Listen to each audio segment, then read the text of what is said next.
Hello and welcome to The Ripple Impact, the podcast where we dive into those fascinating, unexpected ripples that change everything in business and in life. Today's guest is James Wycherley, Chief Executive of the Insights Management Academy and author of Transforming Insights and the Insights Leaders Playbook, and host of Transforming Insights podcast, which has been downloaded over 18,000 times. Before that, James spent a decade at the Barclays company as Director of Customer Insights and Analytics. And since then, he's gone on to advise and inspire insight leaders and teams across the world. He's delivered more Quirks conferencing sessions than anyone else on the planet and is on a mission to elevate insight teams from back office support to influential partners shaping strategy. James, welcome to the show. It's absolutely delighted to have you with us here today. Thank you so much. I feel like I've got nothing else to say. You've given me such a full introduction there. I was ticking off these things that I might have said at some point, and you've covered it all. So thanks very much for having me, and I hope people enjoy this. I'm sure they will. We love in the Ripple Impact to talk about human stories, and as fellow insight colleagues for the last few decades, those human stories that impact brands and businesses. What we like to do on the Ripple Impact is talk about people's ripple impact moments and what has set them off on their career, on their trajectory, and how that shaped their journey over the years. So can you wind us back to some of the monumental and important ripple impact moments in your life? I can, yes. It's a fascinating question, thinking back to the sequence of events. And I found myself starting here and winding backwards and realizing just how much, in retrospect, does come from one sliding doors moment. I'm going to go back to late 2004 for my seminal moment, because prior to that, I guess I'd been always trying to find my niche and my particular purpose in business. Life. My parents were both teachers. My grandmother was headmistress of my first primary school. So I've been brought up in a very education-orientated environment. And once I'd passed primary school age, I decided that my career ambition was not to be a teacher. And that ambition didn't really get me very far beyond doing a history degree, which I thoroughly enjoyed doing. And then off the back of a secondment at the Derbyshire Building Society, I got interested in financial services, where it's not an obvious connection to history. But I just felt that financial services were quite central to people's lives. If people weren't interested in banks and building societies and financial products as such, they were certainly interested in money, because money is so connected with the psychology of the decisions that we make. So I applied to various banks, and exactly as you said in your intro, I'd ended up working for Barclays on a broad graduate leadership program, found my way into strategic marketing roles for a short period, and off the back of that, developed an interest in how customer data could be used to lead to better decisions in organizations, or frankly, to stop organizations doing so many stupid things. I'm not casting aspersions on Barclays here and now, but back in the early 2000s, a lot of organizations have data people who really understood the data, business people who really understood the economics and the customer angle of businesses. Relatively little crossover between the two. So for a period of a small number of years, I've played in that space, trying to bridge my general interest in business and consumers with the understanding that we could get from customer data. So I had that sort of background and I was enjoying it. But with hindsight, I hadn't had that moment which would then give me a particular angle, something that I wanted to pursue that was utility both to myself and others that I could work with and really create value. And it was interesting when you talked about Barclays, you talked about data and you talked about customers and you talked about the business, but what you didn't talk about was insight. I found that quite interesting. Was there even a language that was used back then, or has that evolved over time? Because I feel like they're quite distinct things. Yeah, you're dead right. This was not set up this way, but in fact, the word insight was first used in corporate culture about 2003, both in the UK and the USA. And so when we're thinking back to the different functional partners, market research, customer analytics, market analysis, competitor intelligence, those things were usually managed in separate silos up until the early 2000s. As you know, many organizations still manage that too much in silos today. But it's a very good question, because my sliding doors moment does revolve exactly around that report that had been written in response to that. Tell your sliding doors moment then. Walk us into the scene. I had been invited to chair a conference. It was the first external conference that I'd chaired. I'd spoken at a few. It was the Marketing Week Financial Services Summit. I might have got that slightly wrong, but I think that was the one. Of course, I'm very excited about this. I've been to, of course, many conferences, as you would have been in your corporate career. Generally speaking, the chair of the conference had played quite a passive role. They'd announced who was coming next. They politely thanked the speaker at the end, invited questions, led the applause, moved on to the next. I wanted to play a fuller part in the conference than that. And I got that going through the back of my mind. And earlier that day, I'd been in discussions about what the future of what was just starting to be called the insight function at Barclays was going to look like. And a colleague had passed me a copy of a report called Customer Insight Management and Communication, written by two guys, Steve Wells and Sandy Webb, who had a history in looking at best practice in market research in client-side insight teams. And we're now starting to look at what best practice in customer insight teams look like. And they gathered together a few organizations and they'd written this report. And so I took this report down to London with me, and it was pouring with rain that night. And as the rain lashed down all along Oxford Street, I sheltered in an old bar one, grabbed myself something to eat and thought, okay, what do I need to do to prepare for this conference tomorrow? I'll have a look at this report that I've just been given. And I was fascinated by it. Everything in it just so resonated with my own experience of trying to use data in order to answer business questions, to help a business take actions that would create more value, to stop the business doing silly things. But it told the story in such a joined up way from such a strategic perspective. Thinking about insight as a strategic asset for your organization, thinking about yourself as chief executive of the insight function, and thinking very much as if you're running an independent company, how you would manage things like the insight team strategy, positioning within the organization, its brand, the range of services that it offered, its interaction with other people in the organization, and that core sense of investigative passion and curiosity, but with a commercial edge to it, which propels all great insight. And I just lapped this up. I thought, this is brilliant. So I took this into the conference with me the next day, and true to my decision that I was going to play quite an active role in this conference, I announced who the speakers were. I listened very attentively. And then rather than just throw things open to the floor, I picked on things that they'd said, because, that horrible moment at the end of a conference presentation where the chair will say something like, so does anybody have any questions? There's either an embarrassed silence or somebody will stick their hand up. So, okay, I'm going to ask the first question each time. I'm going to ask them something that relates to what they've just said, of course, but also has resonated with this report that I've just read. So I'd say, really interesting that you would talk about your experience of joining together, understanding from lots of different sources. Because I've just been reading in this report. Can't recommend it highly enough. I got no skin in the game. Clearly, I didn't even know the people who'd written the report back in those days. Two things happened after that. One was that hopefully it made it a more entertaining session, because I was really getting into the nuts and bolts, the detail of what people have been talking about, and trying to stimulate a conversation in the room rather than just leave it to a dry question and answer session. Second, if you've done that in a public environment, all the time you're thinking, well, how would I have answered those questions myself? If I take that back into my company tomorrow, what are the implications for Barclays Insight function and the strategy that I can contribute to it having? So that's what happened. I took it back with me. I thought about the implication. I was able to write a strategy for Insight and Barclays, taking many of the principles from this report. And when that was then enacted over the course of a number of months, then use both the report itself, but the interaction that I started to have with the authors of the report to think about shaping how Insight was run at Barclays and how it could add more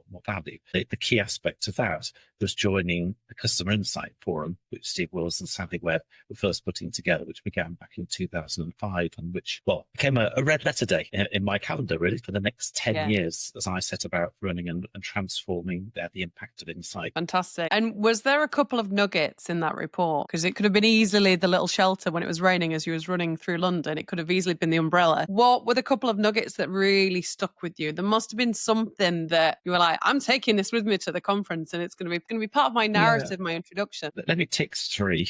I'll probably give you four by the time I finish with that. But so the starting point was this belief that insight people in a corporate environment have to start with the mindset of a consultant. We're there to solve business problems. We're not there to do market research or do analysis. We're there to solve problems and create value. And everything else that we do is a means to an end. And I believe that very much working with data myself because I've had this generalist background. I've got this history degree, which meant I was very interested in evidence and joining things together and forming a narrative and telling a story. But there had to be this connection between the business issue and the investigation. Second thing was this commercial angle on things. Unless insight creates some value, then organizations won't invest in it in the first place. Relatively few organizations will invest in customer and market and consumer understanding for the sake of it. They do it because they believe that they will be better off as a result of doing that. But all importantly, whether the insights that we form, whether they make a difference or not, has at least as much to do with how the story is shared, how decision makers are influenced, as it does to the quality of the thinking that went into the insight generation to start with. So those were key ones. But if I can add one more, it was the top-down nature of the role of an insight leader in the organization. Insight was a new function at Barclays as a collective department. I was Barclays' first retail bank insight director, and so the onus was on me to shape what that role was going to look like. And the sense that I could have been running finance, I could have been running HR, I could have been running procurement, but the opportunity that's been given to me was to run customer insight. And I had the responsibility for the spend, the investment, the time, the energy, the careers of the people that worked in that function. And I need to think about that in a very top-down way. It couldn't just be a series of market research projects or series of pieces of analysis or can you just requests. Organizations invested in this for a purpose. It's up to me to make sure that I direct the use of its resources and its focus in such a way that makes that happen. So but those are the things I think that really resonate. I love that. Yeah, so there's the consultancy element, there's the commercial element, and there's top-down element that you've talked about. And they very much interconnect because I couldn't agree more. I've always talked, and hilariously, I describe my job to my parents who still don't understand what I do, is that we are internal consultants to the organization. So we're not building the product, we don't actively put it on the shelf, we're not building the campaigns, but we are an integral part of the organization, turning questions into answers, turning problems into opportunities, helping an organization get to better results. As you said, sometimes stopping projects that need to be stopped, but being that internal consultant to take a question or an opportunity and turn that into something that is very much consumer, customer, shopper driven. And that's very much a consultative role. But I don't think all organizations run their insight functions like that, do they? They don't. Over the years that I worked with the Insight Management Academy, it was the organization that was formed around the Insight Forums. There was an observation that almost all insight teams led by progressive insight leaders were on a journey from being quite reactive service providers within their organizations, very often siloed, as you described earlier, to proactive drivers of strategy, shapers of strategy within their organization. And unless you buy into the importance of that broad journey, the importance of developing storytelling skills or visual communication or influence skills or of understanding the economics of your organization, they seem secondary because people fall back on what they've always seen as the nuts and bolts of the job, like how to do market research projects really well or how to perform pieces of analysis. And do investigative work there. And I'm not saying that those things aren't important, but they are a means to an end. Yeah, it's interesting because you talk about a transactional model to a more strategic model, and you'll have seen lots of examples of this, but there's two examples where I've seen it change. Either the insight people and the cold insight people, actually not market researchers or data analysts or whatever. But the insight teams are fully baked into an organization. So they sit as part of a category, a brand or a customer or a channel or a category team, and they are fully integrated into the decision making and they understand the full end to end of the business. They understand supply chain and COGS and the factory and the capabilities of the manufacturing, not just, hi, can we please run this concept test? So in one situation, they're fully baked into the organization and part of the fabric of the business. Or ideally, there's a very, very senior insight person in the executive structure. So obviously in an ideal world, you have a chief insight officer. So the executive team have insights at the seat of the table when those big decisions are being made. And I've seen it work with both of those structures. Now, clearly the ideal is both, but not a lot of organizations benefit from that. Have you seen other examples beyond those ones? Well, I think those are particularly powerful ones. There's always a fascinating debate as to whether it's better to have insight people very much embedded within individual strategic business Yeah. units, within individual markets, within individual categories, which absolutely helps their role in day-to-day decision making, or whether you have a relatively centralized structure where you don't have quite that proximity to decision makers, which is an impediment, but you can maintain more of a helicopter view across the organization. Because if you hypothecate too much of your insight resource into individual business areas, one of the downsides is that no one is making a call about, yeah, but where is 80% of the value actually sitting? Where's the biggest size of the prize across all the pieces we could be doing? Because in order to win friends and influence people, we all have a tendency, insight people in particular, to say yes to as many requests as possible and to work with as many decision makers as possible and to be as popular as possible. Who doesn't want that? But many of the most effective insight teams actually are quite scientific about this in terms of looking out first. I'll quote Google, spends 20% of insight teams' resource on looking outwards, on identifying what the next business issues are that the team could investigate, and then putting those into a pot and making a value-based decision about how the rest of the 80%, the insight team's resources, are actually going to be used, what the correct mix is across the board. If that insight team was fully hypothecated within the different business units, we would be able to play that forward looking role. Equally, you can go too far that way. You can have an insight team which is strategically right, but tactically quite impotent in terms of getting the engagement with the individual business units. Or just so disconnected from the stakeholders that you can't influence in a way that's actually going to add value. Because you're right, because the layer that I missed unintentionally was that central team of centers of excellence and centers of expertise where they can really bring best practice in an organization, but there's teams within either a country or a brand or a business that can really make that happen on the ground in the realities of the day-to-day business that an organization is operating in. But there's no right or wrong. This is really, there's appropriate or inappropriate, optimal or suboptimal. And a part of the work of an insight leader is to understand their operating environment, where the biggest business decisions are actually being made. Is it within one particular business silo? Is it centrally? Is it shared across the base? And also that's got to do with market structure and the number of categories that organizations operate in, and the relative value opportunities that exist within those parts of the market that the different parts of the organization are facing. Yeah, interesting.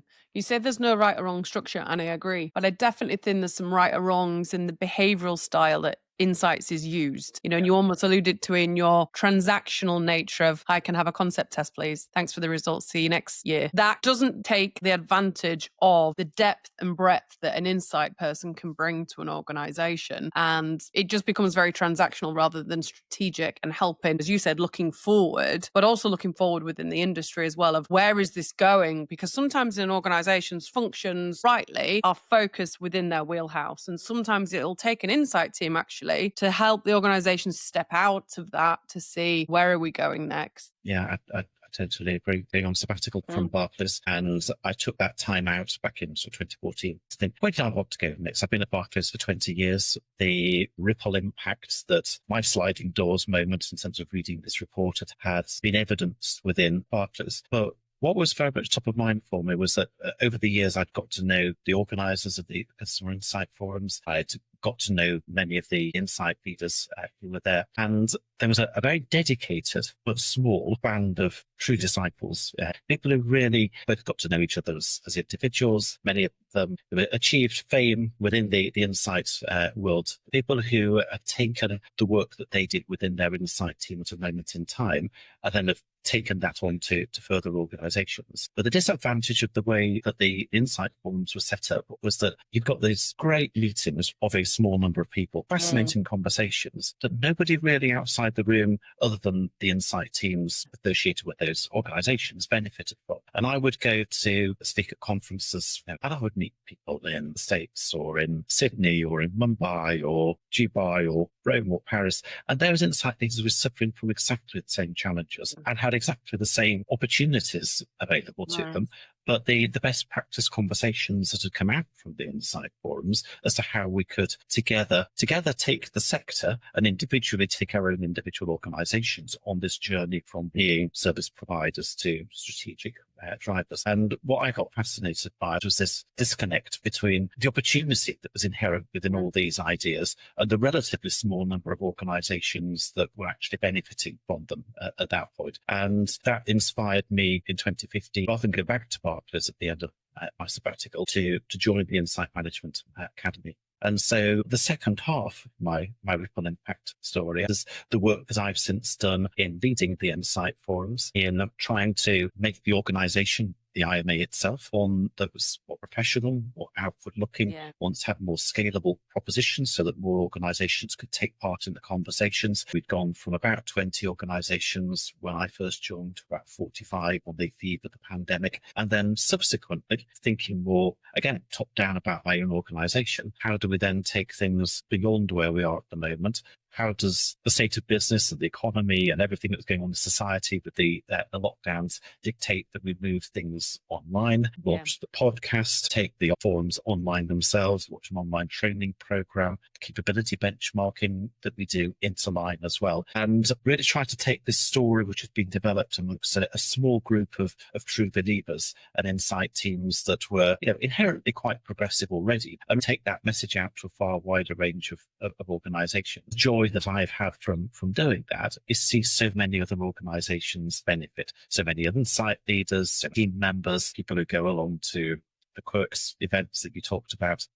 I still laugh at the fact that I've spent over 24 hours of my life now on the Quirks event stage. I'm sure I deserve some stash or badge or something, but I'm a special drum roll or something. I don't get any of that. No, I don't get any of that. You just get the glory. But I love taking part in them. For anyone that isn't familiar with the Insight Management Academy, how would you encapsulate what it does, what its benefit is, why people should use it? How would you describe it? It's a corporate membership organization whose purpose is to inspire and support every Insight leader to transform the impact of Insight in their organization. And that speaks to Insight having an impact within an organization, an individual Insight leader, person who's sufficiently senior within the Insight function to really feel the motivation to figure out and make a difference and take the Insight team on that journey. The need for both inspiration for those people to do that, which of course doesn't just come from the IMA, but it comes from the interaction with other members, other Insight leaders, the IMA's forums and the network, but also support, because one thing that's easy to forget is that you can talk about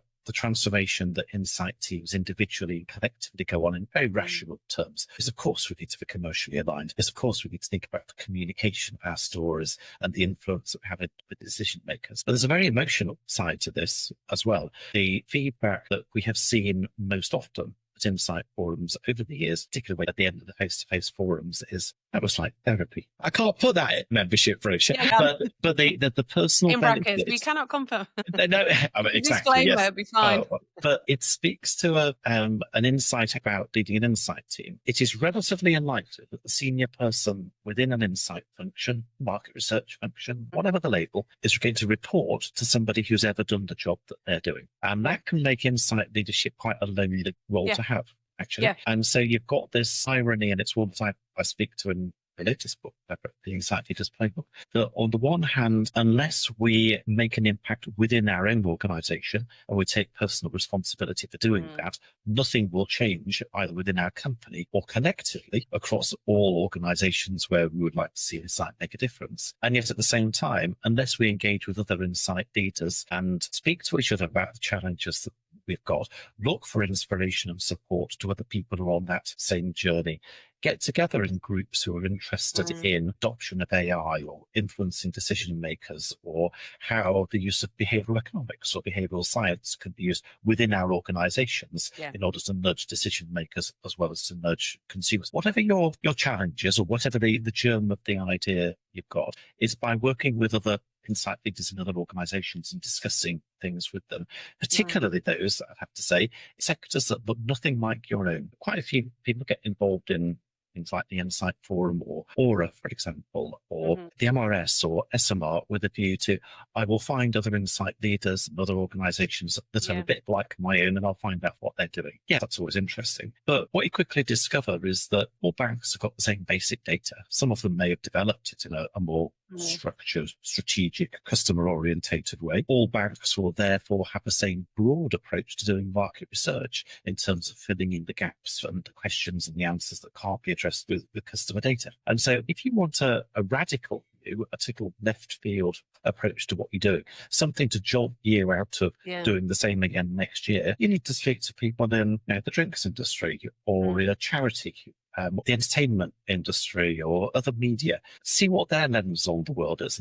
Their language might be different about insight and the role that it plays, but there's something there that I can take which ought to be useful for me as well. Cross-pollination. Yeah, exactly. Exactly. Yeah, it's always so powerful. And I was going to add two things. One is probably is therapy, because as you said, as you go around the world and you meet people in different countries and in different teams and in different sectors, those insight people have the same challenge. So you're meeting people that have the same challenge and having that support network to say, I'm having that same stakeholder issue too. It's completely different people, but I've got the same challenge. How can we help each other? I think is really powerful, so you can lean on each other. Sometimes insight teams are really small. So you might actually be the lone wolf in your business trying to galvanize the organization to take your ideas on board. But I would say the other thing, to build on your point around go to other industries for perspective, I almost feel that Insights needs a rebrand. Because insight people know the problems that insight people have. Insight people know how powerful insight is at driving commercial change within an organization. As you said, the word insights wasn't really used in corporations since 2003. So we are not established like finance or supply chain or marketing. We still are all trying to fight for our way at the table. And I can't believe those words just came out of my mouth because I've been saying it for 20 odd years, but maybe we need a rebrand. Maybe marketeers need to be more behavioral scientists, and maybe the insight world needs to be more branding and marketing experts, because some of these problems have been around for decades. Like, how do we shake insights? I feel like it needs a shake because it's always been brilliant. Yes, I'm biased because I've worked in it for such a long time. But how do we convince other people of the power that we know, and we can show it through data and we can show it through the results, has a fundamental impact on organizations? Is it time for a complete rebrand? Because we're having the same conversations. Interesting. So I've got a couple of bees in my bonnet about this. Oh, good. I love a bee in the bonnet. Please, So the first is that it's all very well describing what successful insight teams look like, and much of the IMA's work over the last 20 years now has been all about that. But the act of actually changing things within your own organization is a different set of skills. It doesn't always just fall to one insight leader. It can be some aspiring leaders or a group of senior managers within an organization's insight function, or indeed somebody not actually working within insight themselves, but who's trying to propel the impact of insight in the company. Whilst having been brilliant at market research or brilliant at customer analysis is a fantastic background, it's not always going to equip us with everything that we need to know. Far from it, in order to be a brilliantly transformational insight leader. And I've been reading a book called Business Playbook by Chris Ronzio, and he was building on others' ideas that in business leaders need to work on their business as well as it is. It's still true, adapt around their team to describe to stakeholders, investors, and anybody else who's got an interest what the story is, what they're trying to develop, where they're going, what the purpose is. Just having something written down in however brief, informal, but all importantly structured way is really, really key. So the first aspect for me about the change that you're describing is insight leaders actually stepping up and recognizing that we do need to lead insight. We can't just manage insight. And that's not it's a far easier thing to say than to do. I've come up with a structure in the latest book, the 9 Ps, for trying to do that. But not because I've got the answers to the questions, rather because by having a structured framework, you can ask yourself the right questions and then learn from others, exactly as you've been talking about, who've been going through those same challenges and trying to write those chapters of their playbook.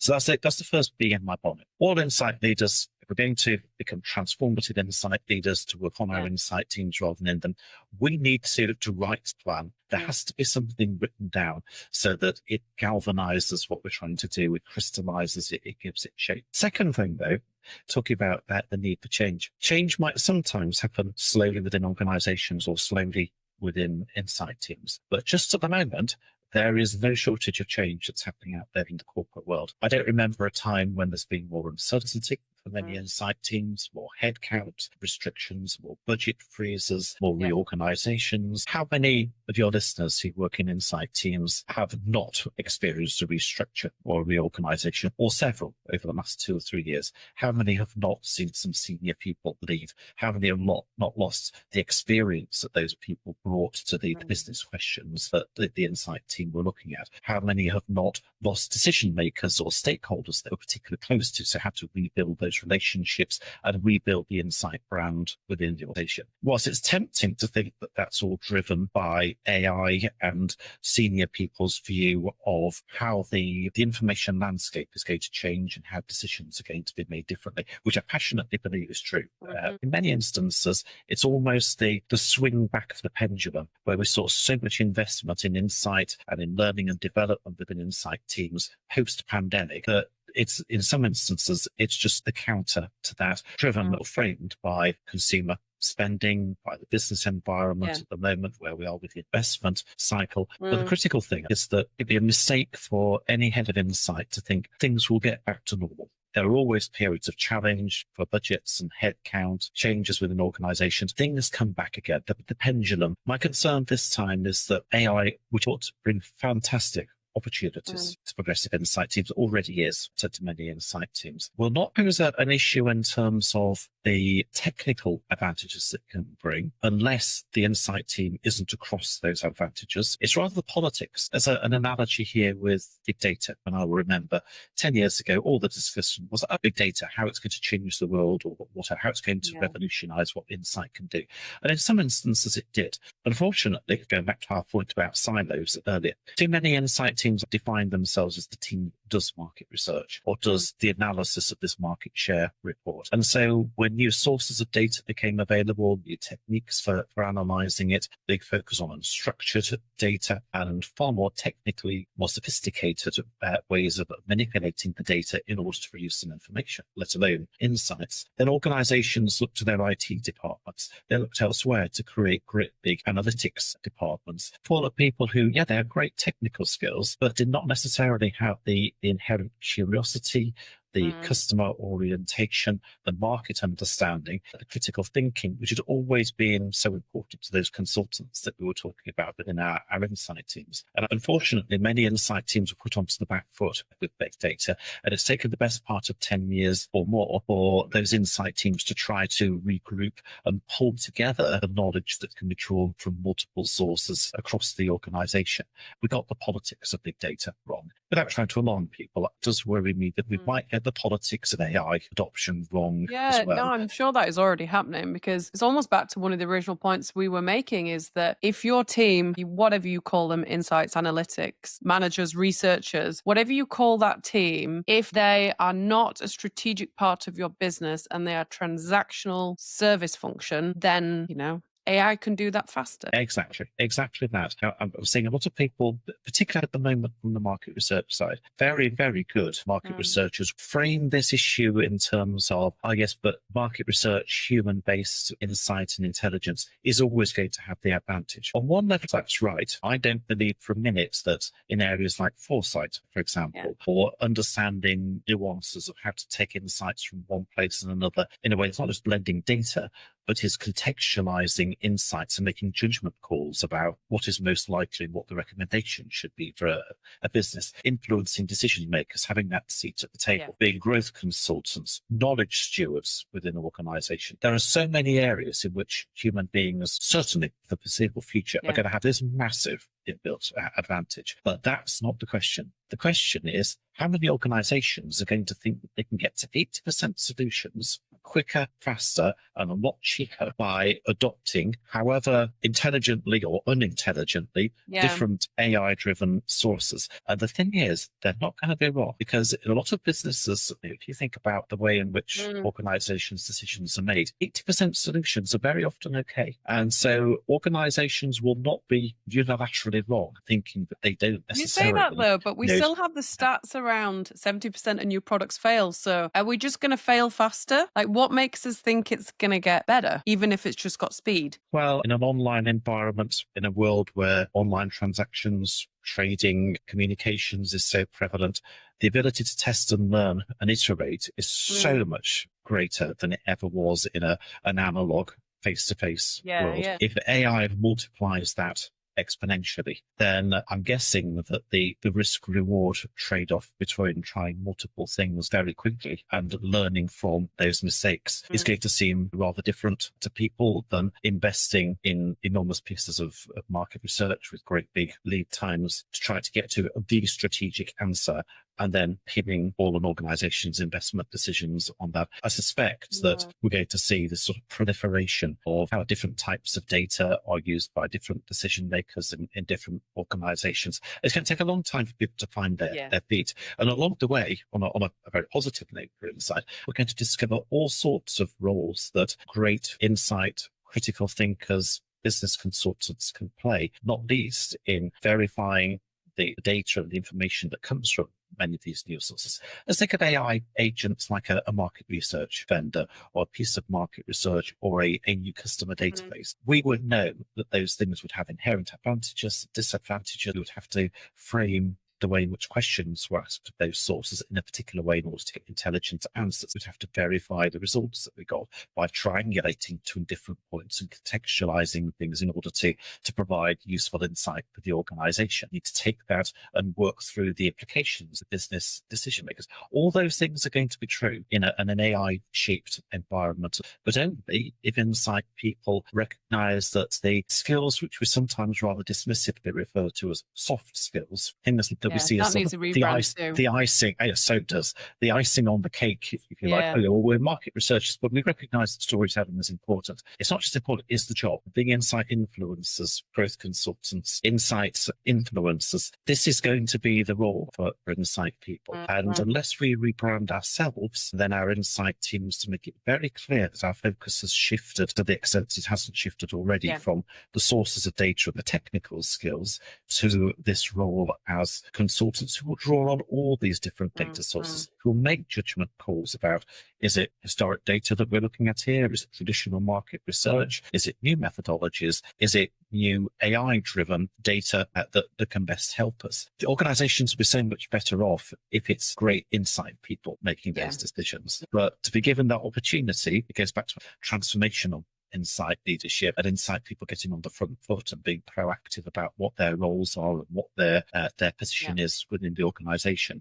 If we wait to be asked, somebody else will have done it. So we do have to step forward. And you need that senior executive support as well. And some of that comes through influence and some of that comes through the permission to do that. Because I've always said to my teams, and this is even more true now in AI, the work starts at the debrief. That's the job of an internal insight person. The work starts at the debrief. And in a context of AI, that's even more true because it's about influence, it's about storytelling, it's about empathy, it's about audience understanding, it's about understanding the nuance of what you're doing in the context of the bigger organization. And that is such a powerful role that insight people can play. And arguably that becomes even more important in the world of AI, where the technical, the project management side of it can be done very effectively and incredibly well. And you think about global organizations where countries don't talk to each other, brand teams don't talk to each other, the power that AI could do into the interconnectiveness of data that a human would never have the capacity to do is incredible. But it means then the human side of insights becomes even more important. I don't mean just consumer psychology. I mean internal change management and internal influencing and human leadership and empathy and compassion for your stakeholders, because sometimes it's not the insight that makes or break a project. It's your ability to influence an organization to do something as a result. So often,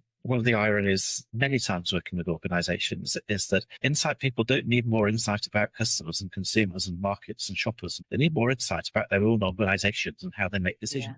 decisions, Yeah. and the decisions are made by individuals within organizations. So what pressure is that decision maker under? What's framing their view of the world? What's the information landscape that's available to them? Why are they falling back on their finance business partner or their strategy business partner rather than the insight team? What is it about the human interaction that's there? Why isn't the insight team seen as the trusted advisor in that conversation? Very often we think of influence as being a linear piece. So it's the classic what, so what, now what. And there is that aspect to it on particular business decisions. But that's got to be in the context of us building these trusted advisor relationships with senior people so that we're involved in an ongoing conversation as senior people take a view of what the agenda ought to be in the first place, not way down the line when they've already formed views of what things ought to be. And if insight's going to be one that breaks the mold in terms of that new product failure rate that you're talking about, then we've got to challenge existing thinking. But we can only do that from a basis of having a great network and a great set of relationships with people to start with. And building that EQ and CQ, so emotional intelligence and cultural intelligence. And as you said, within a network of stakeholders, having that emotional equity and having that ability to influence. And that doesn't come overnight. You have to build that, and you build that trust and credibility and point of view within an organization. So you're going to be invited to the room when those decisions are being made. Yeah, exactly that. Decision makers have this level of pressure, both in terms of the impact of the decisions that they make for their organization, but also personally in terms of getting it wrong within their peer group and in the eyes of their boss in their own organization. And senior people are human beings. When you're facing that pressure, you turn to the people that you know, like, and trust, rather than the people who might technically be best to give you advice in that circumstance. Yeah, of course, because it's about emotional decision making and behavioral science, but not with consumers, but with internal stakeholders. Yeah, exactly that. Interesting. What do you wish that business leaders and owners and C-suite, what do you wish they knew or did or activated in the world of insights? Because I don't think it's just an insights person's job. I think it's an industry job. What do you wish business owners were doing in the world of insights? We would all want our organizations to be sustainably, economically successful